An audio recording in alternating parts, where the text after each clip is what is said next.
로마서와 이신칭의 저번 강의에는 죄가 전가되었는가 아니면 죄의 지배가 왔는가, 이제 제가 그 부분을 집중적으로 강의를 했고요. 로마서를 읽을 때 보통 우리 교리적으로 접근하면은 원죄가 전가되었다라고 보면은 한계가 좀 많이 있어요, 해석하는데.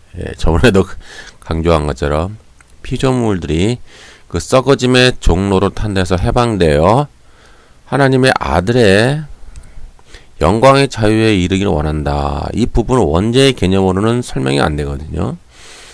왜냐하면 피조물이 죄를 지을 리가 없잖아요. 피조물에게 원죄가 전가될 일이 없죠.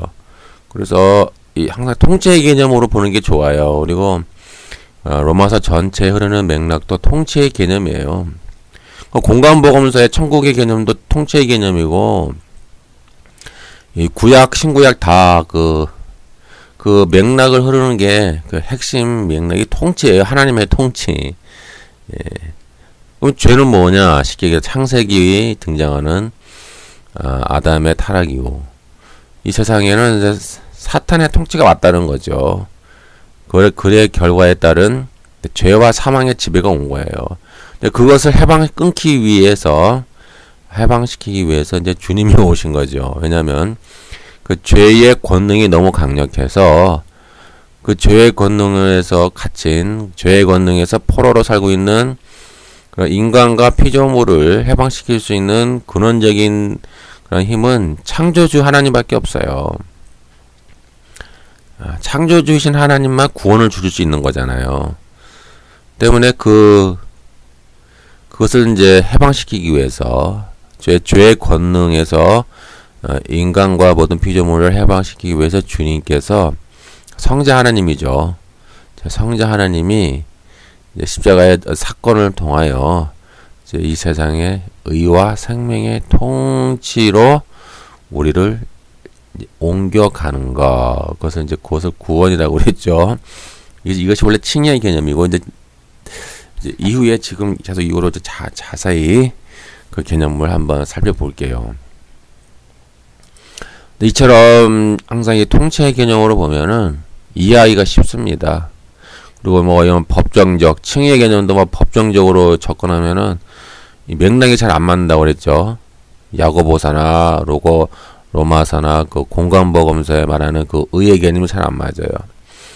그러나 언약적 관점에서 보면은 맥락이 다 일치가 됩니다. 이처럼 그 아담의 범죄로 말미암아 이 세상에 들어온 죄와 사망의 지배는 너무나 강력해서 사람의 어떠한 종교 행위로도 절대로 벗어날 수가 없죠.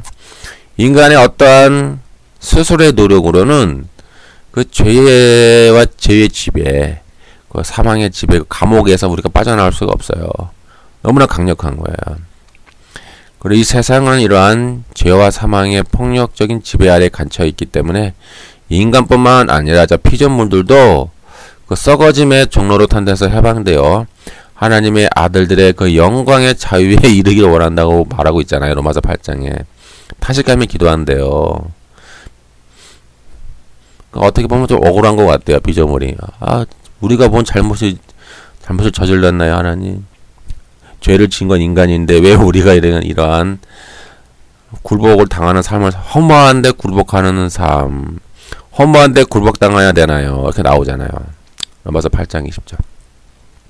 피조물들이 뭘 잘못을 했길래 이렇게 허무한데 굴복하며 살아야 되냐 이 말이에요.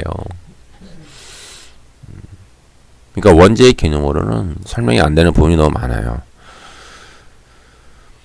이처럼 죄와 사망의 폭력적인 지배 아래 이 세상과 피조물은 갇혀 있고요. 때문에 이 세상에 태어나는 모든 인간은 누구 하나 열애 없이 이런 죄와 사망의 지배에 갇혀 포로가 되는 거예요. 그러니까 노예란 말이에요. 그러니까 이 노예라고 하는 것을 발견하느냐 발견 못하느냐에 따라서 하나님의 구원을 갈망하느냐 갈망하지 않느냐의 차이가 되는 거예요. 쉽게 얘기하면 저 불신자들은 죄와 사망의 지배에 갇혀 있는 걸 모르는 거예요.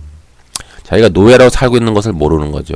그냥 스스로가 불신자들은 스스로가 자기가 자유롭게 사는 줄 아는 거예요. 그러나 사실은 그들은 포로예요, 포로. 죄와 사망의 포로에서 살아봤자 그 결과 뭐예요? 감옥에서 사는데 돈 많은 죄인이 감옥에 사는데 돈이 많으면 뭐 하느냐 이 말이에요. 쉽게 얘기하면 비유를 설명할게요. 죄와 사망의 그러한 폭력적인 지배와 그 강력한 감옥 안에 갇혀 살고 있는데 돈이 많으면 뭐 할 거예요? 그 안에서 뭐 권력과 명예는 얻으면 뭐 할 거예요? 감옥 안에서 아무 의미가 없잖아요. 아, 감옥 안에서 잘 먹고 잘 살면 뭐 할게요? 잠시뿐인데. 근데 그걸 모르는 거죠, 불신자들은. 우리 믿는 자들의 차이점이 뭐냐? 그걸 볼 줄 아는 영적인 눈이 있는 거예요. 그리고 그런 죄와 사망의 지배가 아직도 완전히 사라진 건 아니에요. 그것이 이제 축소되고는 있죠. 그러나 주님이 재림하실 때까지는 이 세상에 지배하고 있는 죄와 사망이 아직도 완전히 사라지는 건 아니기 때문에 여러분들은 세상에 나아가 여러분들은 그런 죄와 싸우는 거예요. 그것이 소명이에요, 소명. 제가 천국과 소명 강의를 해놨으니까 한번 들어보시고요. 소명이라는 것은 거창한 게 아니에요. 여러분들이 아프리카 밀림에 가서 선교하는 게 소명이 아니라 여러분 교회 바깥에서 여러분 일터에서 그 죄의 권세 있잖아요. 그 어둠의 세력과 싸우는 거예요, 여러분들이. 근데 여러분의 능력은 안 되잖아요. 여러분의 권능이 없잖아요. 그러나 그렇기 때문에 성령의 권능을 받으라는 거예요. 계속 로마서는 이거 심플해요. 성령의 권능을 받아라.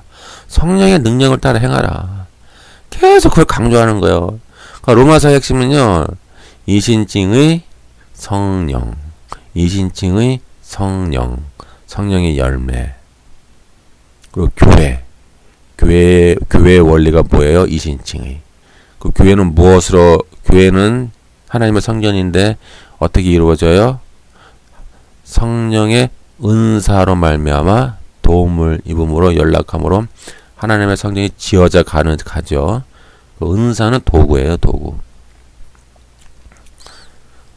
이렇게 성령과 이신칭의와 교회와 은사와 이렇게 여러 가지 맥락이 하나로 묶여지는 거예요. 그러니까 사도 바울이 다른 서신들을 보면은요, 처음부터 끝까지가 성령이에요, 성령. 성령의 지배를 받는 삶이란 말이에요. 그러니까 성령의 지배를 받고 이 세상에 나아가 여러분들이 세상에 나아가 이 어둠의 세력과 싸우라고요. 네? 그게 소명이에요. 교회 안에서 할렐루야 믿습니다 주여 축복 만사 영동 그것이 소명이 아니란 말이에요.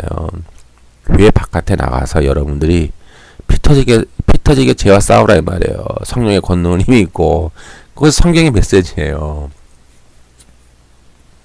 아직은 주님이 재림하시기 전까지는 아직 죄와 사망이 완전히 벗겨지지 않았잖아요. 때문에 이런 죄와 사망의 지배 아래에 있는 사람들은 자동적으로 죄를 양산해요.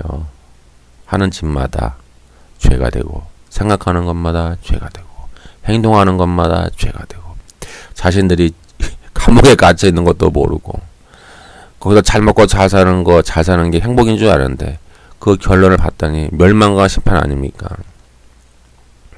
그러나 이신칭의를 얻은 자는 그런 죄와 사망의 감옥에서 해방되어 의와 생명이 통치하는 하나님의 나라 천국으로 우리가 옮겨간 거예요. 옮겨갔다. 옮겨간 게 구원이고 옮겨간 게 칭이에요. 제가 이따가 또 설명 계속 할게요. 이러한 사실은 이제 아담의 범죄로 그 개개인에게 어떤 원죄가 전가됐다. 이런 문제로 그치는 게 아니에요. 이것은 심각한 거고요. 이 죄와 사망이 이 세상에 들어와 인간뿐만 아니라 이 사회 구조까지 지배하고 있는 거예요. 이 사회 구조가 있지 않습니까? 인간 개인이 깨트릴 수가 없는 그 사회 구조악이 있는 거예요. 구조악.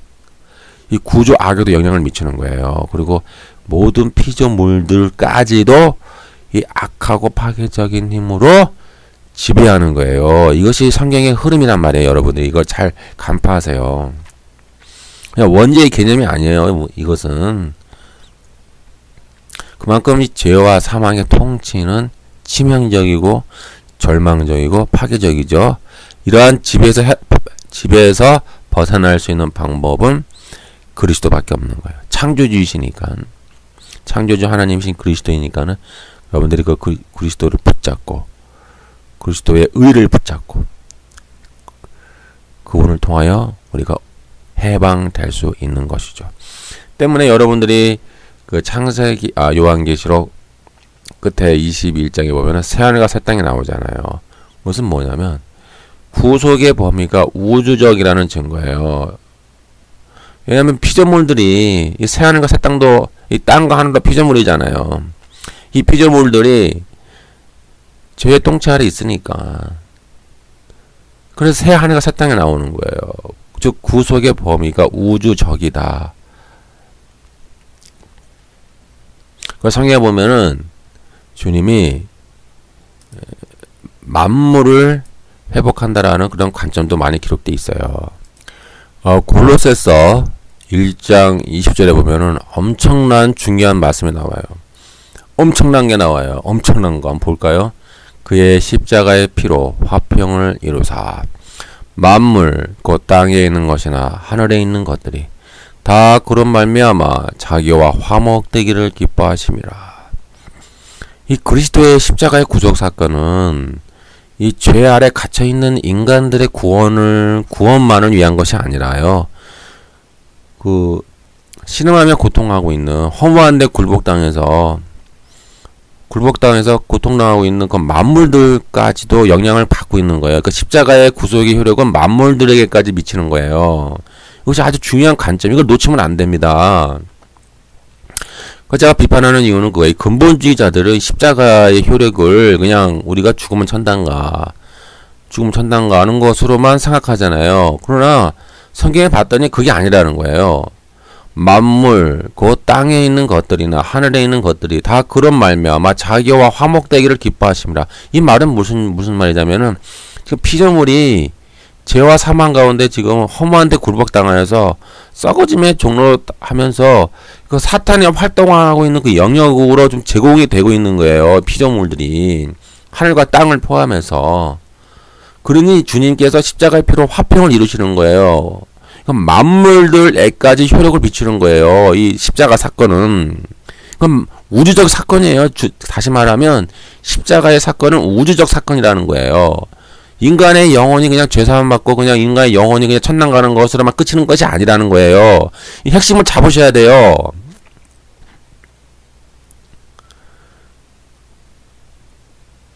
그래서 요한계시록 21장에 보면은 구원의 완성이 뭐예요? 새하늘과 새 땅이 포함이 되는 거예요. 왜냐? 하늘과 땅이 그런 어떤 죄와 사망의 영향 아래 통치 아래서 굴복당하면서 종로로 타고 있는 거예요. 썩어지면 종로로 타고 있는 거예요. 그리고 활동 영역이 되는 거예요. 사탄의 활동 영역. 그러니까 사탄의 사땅이 와서 그 하늘과 땅과 모든 것이 구속을 받아서 새롭게 회복이 되는 거예요. 그래서 새 하늘과 새 땅이 나오는 거예요. 그러니까 인간이 구원뿐만 아니라 이 하나님 창조 세계 모든 세계가 회복되는 거, 그것이 완전한 구속이에요. 완전한 구원이란 말이에요. 인간의 영혼만 구원받는 게 아니라. 그런 제가 이렇게 근본주의를 제가 비판하는 이유가 그거예요. 이걸 이해를 못해, 이 사람들은. 그냥 내세 천당, 예수 천당, 뭐 죽으면 천당가, 요거밖에 몰라, 요거밖에.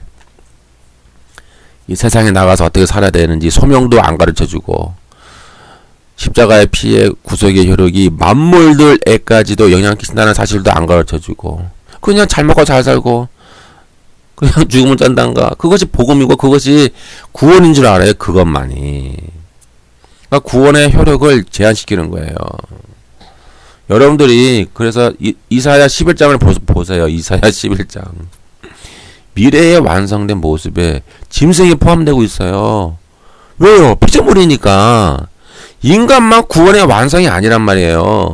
이사야 11장 8절. 젖먹는 아기가 독사의 구멍에서 장난하며 젖된 어린 아기가 독사의 굴에 손을 넣을 것이라. 지금 뭐예요? 앞으로 미래에 주님이 오심으로 완성돼 완전한 하나님의 나라, 완전한 구원의 회복은, 완전한 구원 사건은 말이죠. 이 모든 피조물들, 이 독사, 이 뭐 짐승들, 또 이사야 보면 많은 짐승들이 나와요. 뭐 사자도 나오고 뭐 늑대나 뭐 일이 나오잖아요. 그런 모든 피조물들이 회복되어서 함께 평화, 이 샬롬, 하나님의 평화, 그것을 완전한 평화죠. 그것이 구원에 상징하잖아요. 하나님의 구원, 완전한 구원. 하나님의 그 샬롬, 평화를 누리면서 하나님의 통치를 받는 그런 완전한 하나님의 나라를 바라보고 있잖아요. 그런 구원의 피조물들이 포함되는 거예요. 모든 동물들, 하늘과 땅, 자, 피조물들까지 포함되는 게, 그게 구원적 사건이라는 말이에요. 이런 가정을 잘 이해를 하세요. 그래서 다시 창세기 1장에 완전한 하나님의 창조세계, 부족함이 없는, 보시기에 좋았더라라고 하는 그러한 아름답고 퍼펙트하고 정말 하나님이 그 숨결에 살아 숨쉬고 있는 그러한 완전한 창조세계, 악이 제거된, 사탄과 죄와 사망과 모든 악들이 제거가 된 그 순수한 하나님의 창조세계, 그 세계로 다시 회복되는 거예요. 회복이란 말이에요. 회복. 그것이 완성을 의미하는 거예요. 파괴시키고 다시 재창조하는 게 아닙니다. 제가 강의를 이미 해놨어요. 새하늘과 새 땅이란 무엇인가, 그 강의 해놨으니까 한번 들어보세요. 자꾸 이렇게 뭐 파괴시킨 다음에 새로 창조한다라고 주장하는 사람들이 많은데요. 성경의 맥을 모르는 거예요. 그 원어적인 거 카이논, 그 새하늘과 새 땅의 원어가 카이논이거든요. 그거는 리모델링이라는 뜻이에요. 리모델링. 파괴시켜서 새롭게 만든다라는 의미가 아니라 이미 있는 하늘과 땅을 회복시킨다는 거예요. 회복. 왜요? 썩어짐에 종로탄 데서 고통당하고 있잖아요. 하늘과 땅과 모든 피조물들이. 그것을 파괴시킬 이유가 없는, 파괴시키면 안 되는 거예요. 십자가 사건이 만물들이까지 끼친다고 여기 고로새서 1장 20절에 기록되어 있잖아요. 만물들이 그 십자가의 피로 말미암아 주님과 화목되기를 기뻐하신다고 그랬잖아요. 모든 만물, 땅에 있는 것이나 하늘에 있는 모든 것들이 구속의 그 효력에 포함되어 있는 거예요. 그러면 멸망시키면 안 되죠. 왜 멸망시켜요? 회복시켜야지, 회복을. 그러니까 재창조가 아니라 회복해서 다시 원래 창조대로 돌리는 거예요. 돌리는 거. 제가 강의를 해놨으니까 한번 들어보세요. 이 부분 잘 이해를 하셔야 됩니다. 이것이 그 창세기부터 요한계시록까지 흐르는 아주 중요한 맥락입니다. 이거 놓치시면 안 돼요. 이것이 세계관입니다. 기독교 세계관. 아주 중요한 맥락이에요. 이처럼 이사야에도 보면은 인간과 이 동물과 화목하게 지내는 거예요. 서로 이제 죽이거나 싸우지 않고 그런 어떤 상징적인 거죠. 사실 상징적인 건데 이렇게 샬롬, 하나님의 샬롬, 모든 피조물들까지 하나님의 샬롬 안에 들어오는 거예요. 그것이 구원이에요. 그것이 완전한 구원.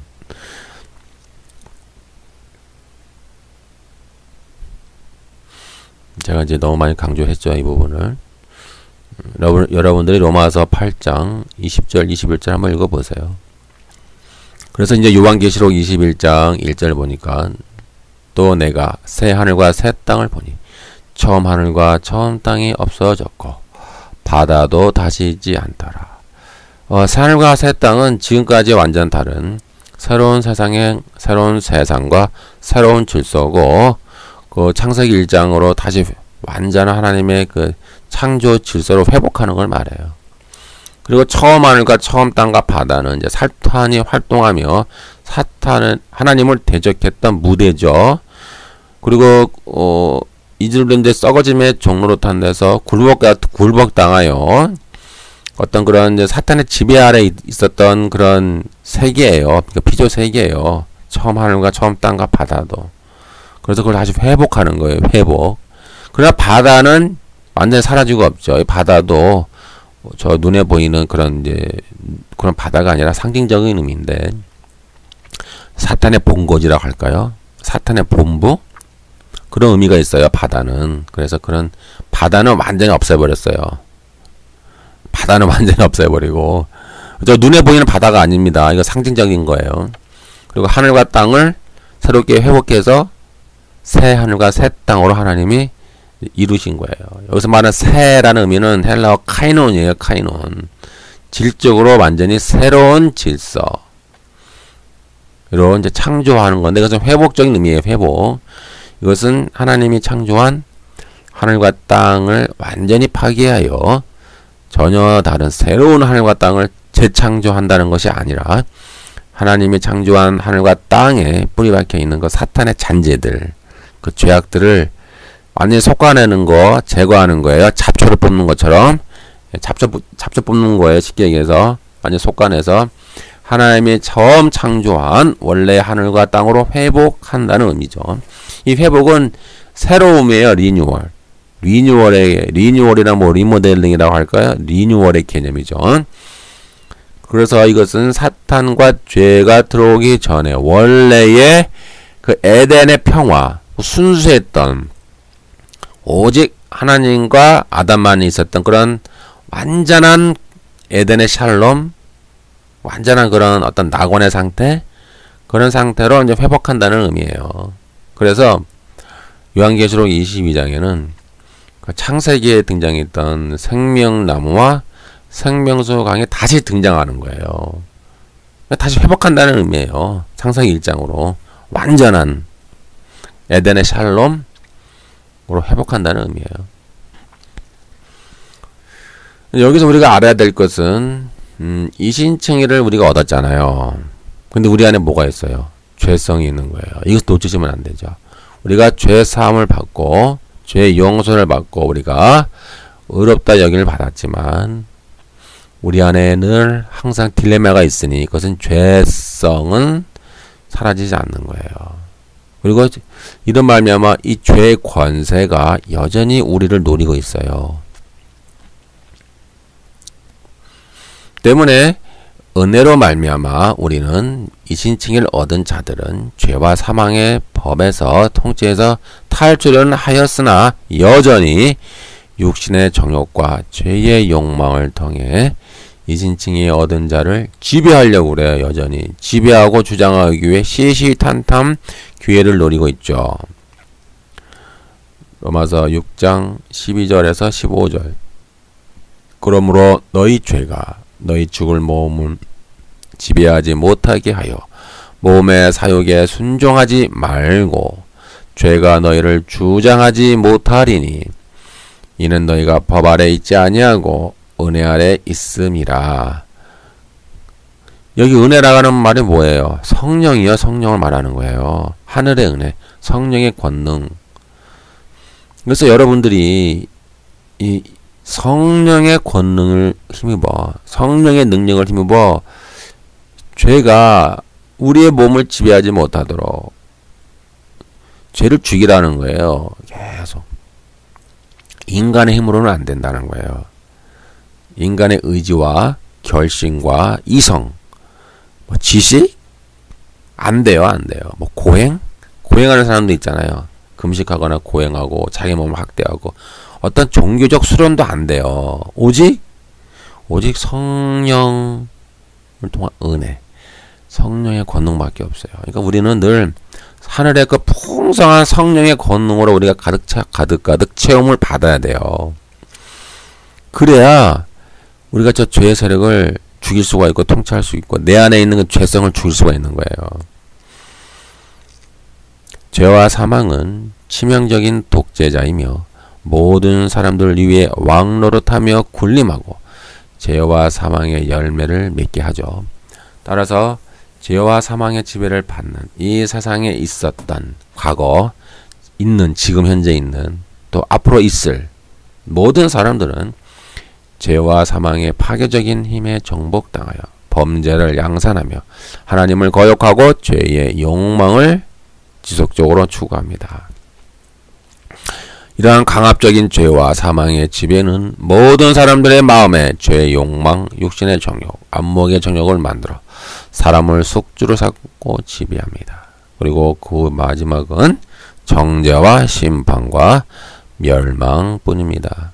7장 5절 우리가 육신에 있을 때에는 율법으로 말미암는 죄의 정욕이 우리 지체 중에 역사하여 우리로 사망을 위하여 열매를 맺게 하였더니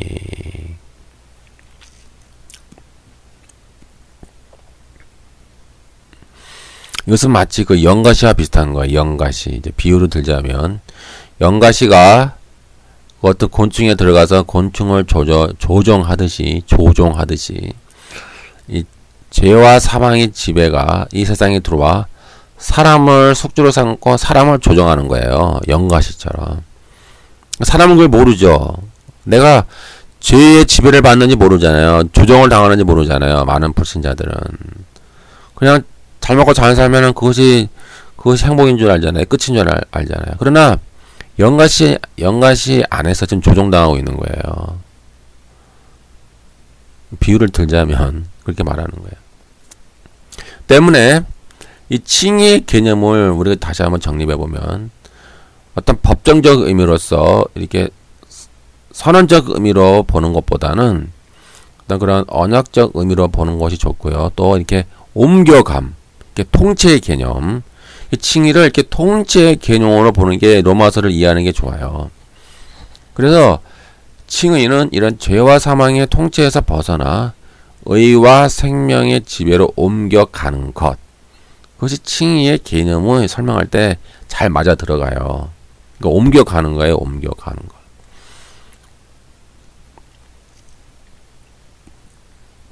이제 이런 비슷한 개념들이 많이 나오죠. 5장 17절 한 사람의 범죄로 말미암아 사망이 그 한 사람을 통하여 왕노릇 하였은즉 왕노릇이란 말이야 통치한다는 뜻이에요.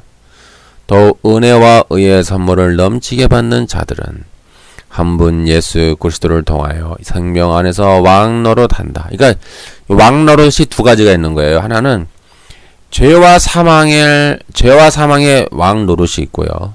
또한 그리스도를 통한 생명 안에서의 왕노릇이 있어요. 이 왕노릇이라고 하는 것은 통치의 개념이에요. 왕권, 통치란 말이에요. 즉 구원은 뭐냐면 이 칭의의 개념이 나오는데 여기서 죄와 사망의 그 왕노릇에서 해방이 되어 우리가 그리스도를 통한 생명 안에서의 그 왕노릇으로 우리가 옮겨가는 것을 칭의라고 하고 그것을 구원이라고 그러는 거예요. 그러니까 이런 통치 개념으로 이해하는 게 좋고요. 제가 자꾸 그 교리적인 관점을 제가 좀 비판하는데 오해는 하지 마시고 저도요 뭐 장로교 신학을 나오고 제가 교리를 많이 배웠고 조직신학 다 했는데 뭐 칼빈의 뭐 기독교 강요부터 해서 뭐 웨스트민스터 뭐 그런 거 교리 그 강의 다 철저하게 막 달달달달 이렇게 공부하고 뭐 했는데 어떤 허점이 좀 있어요. 이게 그 교리적인 접근을 하다 보면은 그 성경이 말하는 부분은 놓치는 부분이 있거든요. 제가 그래서 약간 그런 부분을 좀 비판하는 거죠. 그러니까 이 칭의를 이렇게 너무 이렇게 교리적으로 보면 이게 법정적으로 본다는 거예요. 근데 그러지 말고 이 통치의 개념으로 보는 거예요. 칭의를. 그리고 언약적 관점과 이런 통치의 개념을 보면은 신구약 전체가 하나의 맥으로 뚫려요. 이렇게 바울도 로마서 5장에 보면 계속 통치 개념으로 설명하잖아요. 5장 21절. 이는 죄가 사망 안에서 왕노릇한 것 같이 은혜도 또한 의로 말미암아 왕노릇하여 우리 주 예수 그리스도로 말미암아 영생에 이르게 하려 함이라. 같은 개념이에요. 은혜, 의, 생명 같은 개념이잖아요. 의, 은혜, 생명 안에서 왕노릇하는 거예요. 그걸로 옮겨가는 거예요. 그리고 6장 18절 너희는 죄로부터 해방되어 의에게 종이 되었니라. 여기서 해방된다는 말은 단지 어떤 죄의 정과를 받는 그런 차원이 아니라 이 죄의 어떤 통치 아래 갇혀서 거기서 어떤 감옥 아래 갇혀서 어떤 노예 생활을 하는 거예요. 지배를 받고 통치를 받고. 그래서 해방되는 걸 말하는 거예요. 해방되어서 의에게 종이 되는 거예요. 의. 하나님의 통치 또는 의와 생명 안에 들어가는 거예요. 그것을 구원이라고 말하는 거예요. 이랑 비슷한 개념이 이제 고로새서에도 있어요. 이제 로마서는 아니지만 한번 보면은 고로새서 1장 13절에 보니까 그가 우리를 흑암의 권세에서 건져내사 그의 사랑의 아들의 나라로 옮기셨으니 이 같은 개념이에요. 흑암의 권세에서 건져내사 그의 사랑의 아들의 나라로 옮기셨으니 이거 옮기는 개념. 이것이 칭의의 개념이에요. 쉽게 얘기해서. 이런 비슷한 개념이 요한복음에도 등장해요. 요한복음 5장 24절에 보면은 내가 진실로 너희에게 이르노니 내 말을 듣고 또 나 보내신 이를 믿는 자는 영생을 얻었고 심판에 이르지 아니하나니 사망에서 생명으로 옮겼느니라. 이런 옮기는 사건은요, 이 세상에서 이루어지는 거예요. 그러니까 이신칭의를 얻으면은 이 세상에서 옮겨가는 거예요. 하나님의 통치로. 그것이 구원이라는 거예요. 옮겨가는 그 사건, 그것이 구원의 사건이고 그것이 칭의의 사건이에요. 때문에 예수 믿으면 죽으면 천당 갑니다. 그 말 자체가 잘못된 거예요. 이 세상에서의 통치 개념을 이해하지 못하니까는 자꾸 죽어서 가는 천당만 구원이라고 보는 거예요. 그러니까 성경의 모든 맥을 보면은 옮겨가는 것으로 설명을 많이 하잖아요. 이처럼 사망에서 생명으로 옮겼느니라. 이것은 현재 시제가 현재 시제예요. 미래 시제가 아니란 말이에요. 너희가 죽으면 천당 갈 것이다 라는 미래 시제가 아니라 지금 너희가 이 세상에 살면서 너희가 그리스도를 통해서 믿음을 통하여 너희가 의신칭의를 얻어서 사망에서 생명으로 옮겼느니라. 이거는 이렇게 여러분들이 이제 통치의 개념으로 보셔야 이해가 쉽습니다. 이처럼 죄와 사망의 지배는 너무나 강력해서 어느 누구도 그 사람의 행위로 벗어날 수가 없죠. 그러나 새 언약의 대표자이신 그리스도의 십자가의 죽으심과 그 그리스도의 의로운 행위 그리고 그의 부활로 말미암아 죄와 사망의 지배와 통치는 붕괴되었죠. 치명상을 입어 힘을 상실했어요. 그러나 완전히 사라지진 않았어요. 이건 오해하시면 안 되죠. 주님이 재림하실 때야 완전히 사라져요. 하지만 치명상을 입었어요. 그리고 붕괴가 되었어요. 이제 성령의 권능의 통치, 성령의 권능으로 말미암아 의와 생명의 통치가 이 세상에 오게 되었죠. 그리고 점점 확장되고 있어요. 확장돼 가고 있고 퍼지고 있고요. 반대로 죄와 사망의 통치는 지금 축소되고 있어요. 그리고 주님이 재림하시며 완전히 멸망을 당하는 것이죠. 이제 사람들은 오직 믿음, 오직 은혜를 통하여 죄와 사망의 지배에서 탈출하여 은혜가 왕노릇하는 의와 생명의 지배와 통치로 옮겨갑니다. 그것은 결과는 영생이죠. 5장 21절 죄가 사망 안에서 왕노릇한 것 같이 은혜도 또한 의로 말미암아 왕노릇하여 우리 주 예수 그리스도로 말미암아 영생에 이르게 하려 함이라. 때문에 의와 생명이 왕노릇하며 지배하는 그 그리스도의 왕국, 즉 천국과 하나님 나라가 이 죄와 사망이 지배하는 이 세상에 지금 뚫고 이미 들어온 거예요. 그것을 실현된 천국이라고 그러잖아요. 그래서 공관복음에서 주님이 선포했잖아요. 하나님 나라가 너희에 가까이 왔느니라. 회개하고 믿고 들어와라. 그러니까 초대하잖아요. 주님이. 그 죽어서 가는 천당이 아니란 말이에요. 너희 가까이 왔다. 그러니까 그 안에 들어와라. 이거 초대하잖아요. 주님이. 이제 공관복음에서 눈 크게 뜨고 보세요. 그 너희 목마른 자들아 물론 나와라. 돈 없는 자도 와라. 너희는 와서 사 먹되 돈 없이 값 없이 와서 포도주와 젖을 사라. 하나님의 은혜와 구원을 누려라. 죄의 용서함을 누려라. 하늘의 생명을 누려라.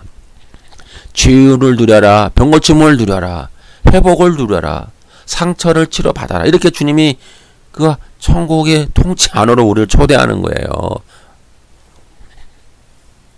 그러면 이러한 초대에는 하나님의 은혜를 갈망하는 모든 자를 차별 없이 받아들이시죠. 뭐 차별이 없는 거예요, 그 안에는. 그리고 하나님께 굴복하여 회개하고 믿음으로 화답하는 자들은 의와 생명의 능력이 넘치는 통치로 옮겨가며 죄와 사망의 포로가 된 자들을 해방시키고 그들의 상처와 분열을 치료합니다. 더 이상 죄와 사망의 권세가 이진칭의를 얻은 자를 지배할 수 없습니다. 그렇다고 여러분들이 아니란 마음 가지면 안 돼요.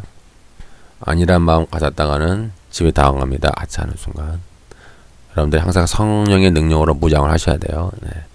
성령의 권능으로 충만히 무장을 하셔야 돼요. 그렇지 않으면은 순식간에 정복당합니다. 이제 이 신칭의를 얻은 자들은 죄와 사망의 지배에서 해방되어 의와 생명의 통치를 받죠. 그리고 하나님께 종이 되어 거룩함에 이르는 열매를 맺어야 됩니다. 이게 아주 중요한 개념이 나와요. 6장 22절. 그러나 이제는 너희가 죄로부터 해방되고 하나님께 종이 되어 거룩함에 이르는 열매를 맺었으니 그 마지막은 영생이니라.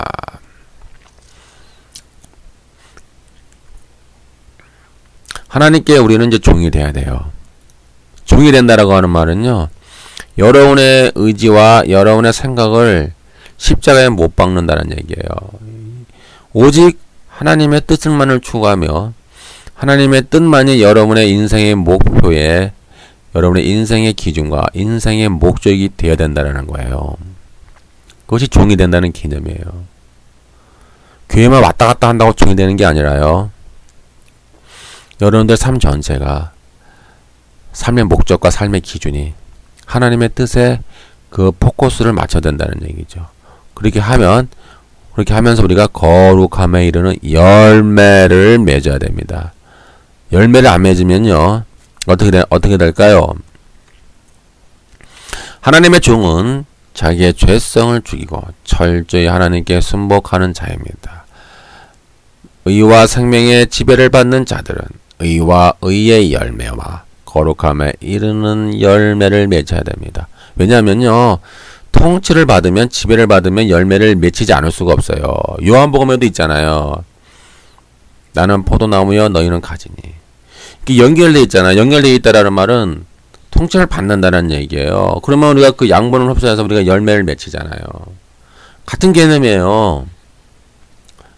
그러니까 우리가 통치를 받는다, 하나님 나라의 통치를 받는다라고 하는 것은 그와 함께 마땅한 열매를 맺혀야 된다는 거예요. 그 양분을 받아들이고 우리가 그 안에서 뿌리를 내림으로 우리가 하나님께 우리가 접붙임 되어서 하나님으로부터 그 거룩한 열매와 의의 열매를 우리가 계속 맺혀야 되는 거예요. 계속적으로. 그것이 소명인 거예요. 그것이 이신칭의를 얻은 자의 삶의 목적이 되어야 되는 거예요.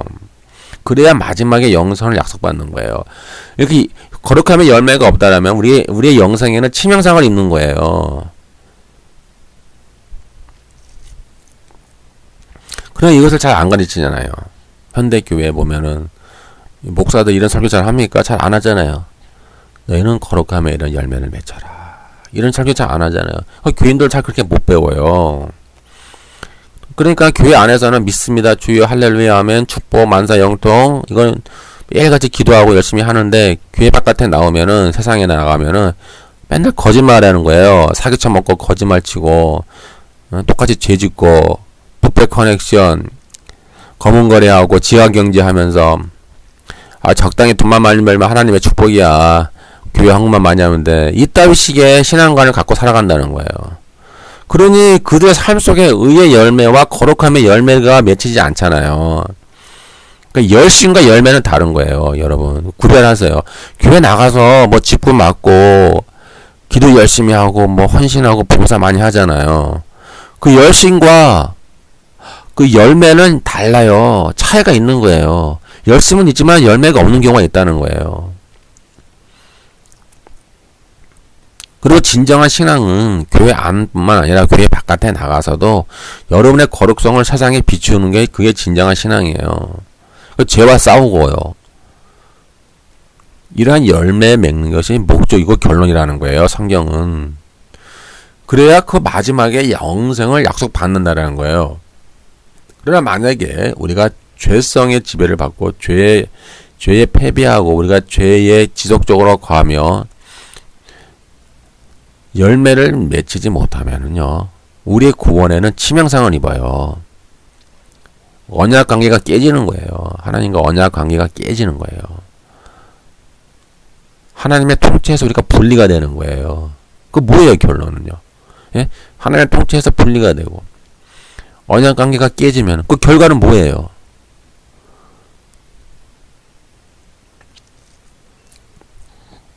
오늘날 타락한 복음은 이신칭의와 열매 맺는 사람을 분리시켜 버렸어요. 그리고 이신칭의만 있으면 충분하다고 생각해요. 천난과 걱정하지 마. 그리고 열매를 맺으면 좋고 안 맺으면 어쩔 수 없고 구원받는 데는 전혀 지장이 없어. 열매 맺는 삶은 그냥 상급론이야. 상급론. 구원론이 아니야.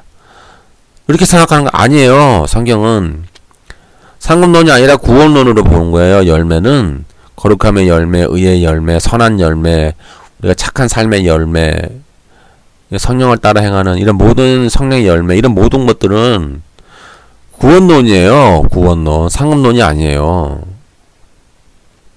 오히려 상급론은 그 열심, 이 충성, 그런 것과 좀 밀접한 관계가 있어요. 상급론은 오히려 열심 있게 맡은 바 그 직분이 있잖아요. 직분을 잘 감당해서 하나님 주신 은사대로 그 직분을 잘 감당하고 그 충성하고 봉사하는 것, 그곳에는 이제 상급론과 밀접한 관계가 있고요. 반면 우리 삶의 열매랑 충성은 또 분리가 되어 같은 속성이 아니에요. 그러니까 우리 열매, 삶의 열매, 거룩한 열매, 성령의 열매, 의의 열매, 이 믿음의 열매, 이 열매는 상급론이 아니라 구원론이란 말이에요. 구원론. 때문에 뭐 이신칭의만 있으면 충분해. 열매 없어도 괜찮아. 라고 하는 타락한 복음이 오늘날 많이 번지고 있잖아요. 오늘 교회 안에, 개신교 안에. 그것은 우리의 구원에 치명상을 입히는 거예요. 우리의 영생에 치명적 상처를 입혀요.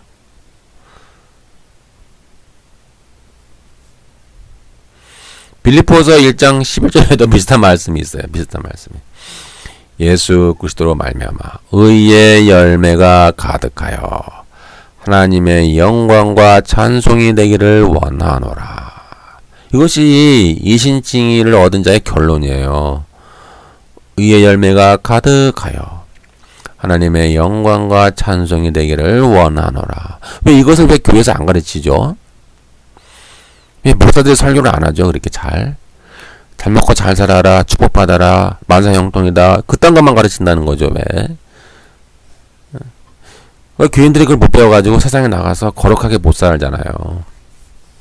적당히 타협해서 살고 어쩔 수 없어, 다 그런 거지 뭐. 세상이 다 그렇고 그런 거예요. 뭐 이 세상에 완벽한 사람이 어디서 이렇게 자기 합리화하고 적당히 묻어가. 그것이 융통성이요. 그것이 지혜 있는 사람이요. 그것이 지혜 있고 이것이 융통성 있는 겁니까? 이런 변질된 신앙관이 너무 많아요. 오늘날 그렇게 못 배웠으니까, 목사들이 이렇게 설교는 안 하니까, 안 가르쳐 주니까, 교인들이 그렇게 못 배웠으니까는 신앙관이 잘못돼서 잘못되게 살아가는 거예요.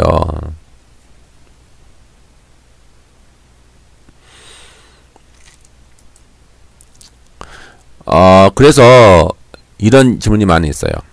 공관복음서에 보면은 천국 하나님 나라가 등장하잖아요. 근데 바울을 봤더니, 로마서나 갈라디아서나 이 바울 서신서를 봤더니 이런 하나님 나라가 없다라는 거예요. 용어 자체가, 용어가, 개념이 천국이란 말도 없고 하나님 나라가 없다. 그래서 많은 사람들이 오해를 해요.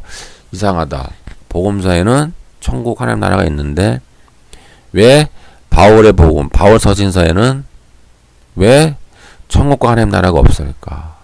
뭔가 다르다, 이상하지 않냐라고 의문을 갖는데, 그 오해 때문에 그래요. 오해. 왜냐하면 바울은 직접적으로 천국 하나님 나라의 명칭을 사용하진 않아요. 잘 사용하지 않아요. 갈라디아서나 로마서나 뭐 기타 바울 서신서를 보면은 천국과 하나님 나라 명칭 자체를 사용하진 않지만 그는 생명의 성령의 법의 통치를 받는 새로운 삶의 양식을 강조함으로써 그 맥락이 같은 거예요. 결론은 바울에게 있어서 이 천국의 핵심은, 천국의 개념은 성령의 지배 아래서 사는 삶이에요. 같은 개념이에요. 그러니까 성령의 통치를 받는 거예요. 그러니까 바울은 그 천국 하나님 나라의 그런 단어 자체를 잘 안 쓰잖아요. 대신 그는 항상 강조하는 게 뭐야? 성령. 같은 개념이라니까. 성령이 하나님 나라의 통치예요. 권능의 통치. 그러니까 너희가 이 신칭을 얻었으면 너희가 성령을 따라 살아라. 성령과 함께 살아라. 성령으로 너희 안에는 죄성을 죽여라. 계속 강조하잖아요. 성령을 무장하여 성령으로 무장해서 너희가 죄악과 싸워라. 그러니까 다른 게 아니에요. 그러니까 이게 제가 강조하는 게 이거잖아요. 언약적 관점과 통치의 관점으로 보면은요, 신구약 성경이 하나의 맥으로 뚫린다고요. 근데 그렇게 안 보니까는 복음서 따로 해석하고, 로마서 따로 해석하고, 뭐 야고보서 해석 따로 하고, 뭐 구약 해석 따로 하고, 다 따로 놀아요. 다 분리시켜놨어. 그러니까 잘 통합이 안 되잖아요. 통합이 안 되는 거예요. 머릿속에. 구원의 개념 자체가 통합이 안 돼요. 안타까운 일이죠.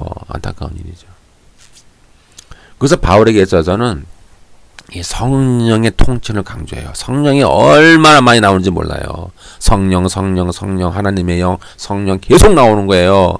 로마서에다 보면은 계속 성령이 나와요. 성령, 하나님의 영, 성령. 그것이 결국 천국과 하나님의 나라 개념이에요. 단어만 쓰지 않았을 뿐이지. 따라서 바울에게 있어서 이처럼 성령의 지배를 받고 육신의 정욕을 죽이고 성령의 열매를 맺으며 성령의 소망을 따라 삶 자체가 구원의 삶이에요. 저 죽어서 가는 내세천당을 잘 말하지 않아요. 물론 부인하는 건 아니죠. 근데 큰 의미가 없어요. 왜요? 이 땅에서 성령의 통치를 받아서 하나님과 함께 사나 내가 육신의 몸이 죽어서 저 천당에 가나 똑같은 하나님 통치를 받는 거예요. 분리되지 않는 거라니까. 사나 죽으나 하나님의 통치에는 일치하는 거예요. 천국은 하나님의 통치니까. 천국의 본질은 하나님의 통치니까. 그러니까 바울은 내세천당에 대해서 강조 잘 안 해요. 많이. 부인하는 건 아니니까. 강조를 잘 안 하는데 뭘 강조하느냐. 이 세상에서 너희가 성령의 지배를 받고 죄성을 죽이고 죄악과 싸우고 너희가 육신의 정욕을 죽이고 성령의 열매를 맺히고 성령의 소망을 따라라 살아가라. 계속 강조하잖아요. 그것이 바로 뭐예요? 구원의 삶이에요. 이것이 바로 구원이라고요. 구원의 본질이라고요. 그런데 오늘날 기신교 안에 타락한 복음은 뭘 자꾸 강조해요? 내세천당. 자꾸 이 죽은 것만 강조하니까 제가 비판을 많이 했잖아요. 이 개념 잘 잡으셔야 됩니다. 로마서 5장 5절. 소망이 우리를 부끄럽게 하지 아니하면 우리에게 주신 성령으로 말미암아 하나님의 사랑이 우리 마음에 부은 바 됨이니. 8장 2절. 그리스도 예수 안에 있는 생명의 성령의 법이 죄와 사망의 법에서 너를 해방하였습니다. 여기서 말하는 생명의 성령의 법은요, 이 법이 통치와 같은 개념이에요. 쉽게 얘기해서 죄와 사망의 통치에서 너희는 생명의 성령의 통치로 옮겨갔다. 그것이 구원이다. 그 말이에요. 지금 바울이 말하는 게. 그러니까 오늘날 현대인들이 복음이 죽어서 가는 천당을 자꾸 강조하는데 그것이 아니라는 거야. 지금 바울은. 너희가 지금 생명의 성령의 통치 아래서 살아가라. 그것이 너희 구원이니라. 이 말을 잘 이해를 못 하시더라고. 이게 참 안타까워요. 그러니까 저에 대해서 오해하지 마시고요. 저는 이렇게 성경에서 말하는 본질이 무엇인가를 자꾸 저는 이렇게 좀 거기에 따라 저는 이렇게 포커스를 맞추는 거니까요. 8장 5절 육신을 따르는 자는 육신의 일을, 영을 따르는 자는 영의 일을 생각하는. 여기서 영은 뭐예요? 성령을 말하는 거예요. 인간의 영이 아니라 성령. 6절 육신의 생각은 사망이요 영의 생각은 생명과 평안이니라. 8장 9절 만일 너희 속에 하나님의 영이 거하시면 너희가 육신에 있지 않고 영에 있나니 누구든지 그리스도의 영이 없으면 그리스도의 사람이 아니니라. 15장 13절 소망의 하나님이 모든 기쁨과 평강을 믿음 안에서 너에게 충만하게 하사 성령의 능력으로 소망이 넘치게 하시기를 원하노라. 이렇게 보니까는 바울은 계속 성령을 강조하잖아요. 성령이 주시는 소망, 성령이 주시는 열매, 성령이 주시는 그런 죄성을 이기는 능력, 하여튼 많이 다 이렇게 성령으로 다 뚫어가요. 성령으로 맥이 다 뚫린다고요. 쉽게 얘기해서. 구원은 성령과 함께하는 삶이 구원이에요. 어려운 게 아니에요. 이런 개념은 복음서의 천국과 하나님 나라, 이 통치 개념과 같은 거란 말이에요. 맥이 같은 개념인 거예요.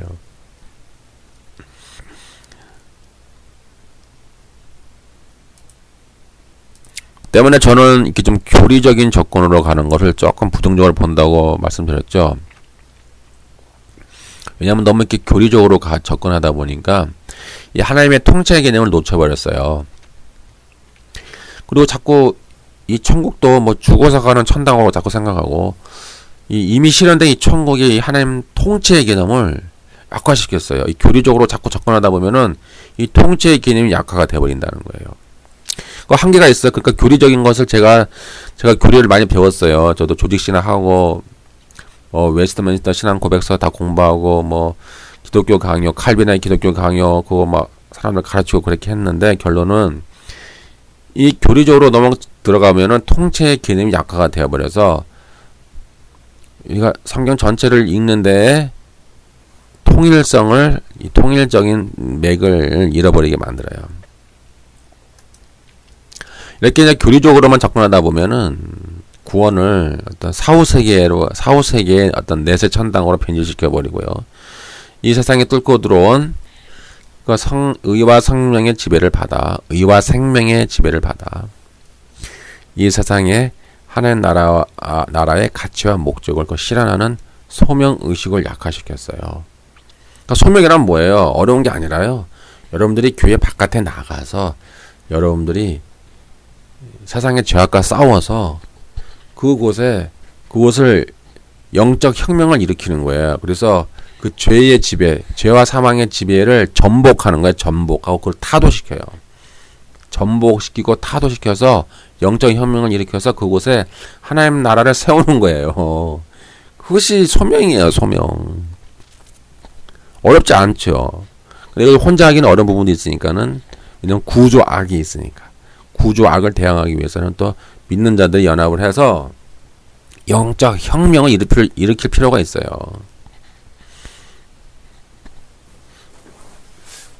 이것이 소명이에요. 소명. 어려운 게 아니에요. 제가 그 소명과 하나님 나라 강의 한 것씩 한번 들어보시고요.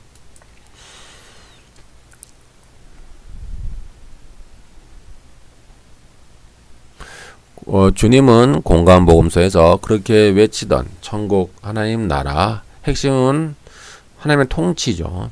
그래서 구원은 회개하고 믿음을 가져고 하나님의 다스림과 통치 안에 들어가 죄와 사망의 지배에서 해방되어 하늘의 은혜를 향유하면서 이 세상의 하나님의 주권, 하나님 나라의 가치와 목적을 실현하는 것을 목적으로 합니다.